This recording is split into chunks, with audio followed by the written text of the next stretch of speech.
Bigger is not better. In fact, most people are satisfied with the average size.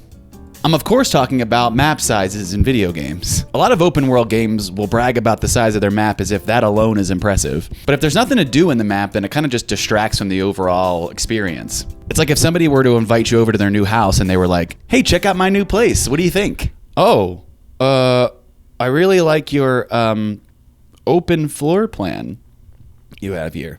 Sometimes it's easy to ignore this in games like GTA or Spider-Man because part of the fun is kind of getting from point A to point B. Like in Spider-Man, it's kind of fun to web sling everywhere, so you're not really worried about going inside of any of the buildings. And without these fun mechanics, it can kind of feel like you're just wandering a barren wasteland, which is quite literal in Fallout. But with Fallout, it kind of makes sense because you're in a barren wasteland. This is a post-apocalyptic world, so lore-wise, this kind of makes sense. But for me personally, I would take density over square footage. Give me smaller maps, give me less map icons, give me more buildings to go into, and just give me overall more interactivity. Metroid 4 came out recently, and this is probably the most recent example of this. The game has more of like an open zone type of gameplay, not quite open world, but they tried something new. The way they interconnect all of their dungeons together is with a big vast desert. And like a big vast desert, there's nothing to do there. In fact, if you look at a lot of reviews for Metroid Prime 4, the open desert is one of the bigger pain points for a lot of people because, again, there's nothing to do in the desert.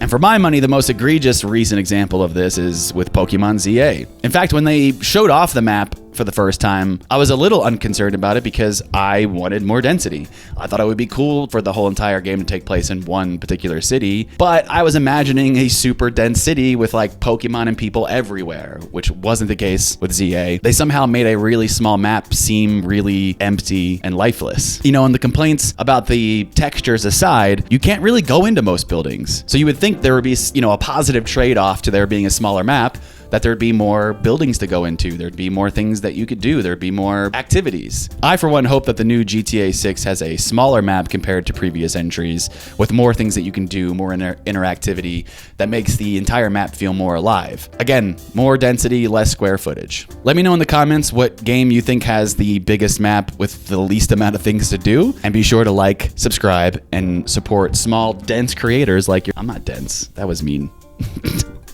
I mean that I'm packed full of detail, not that I'm stupid.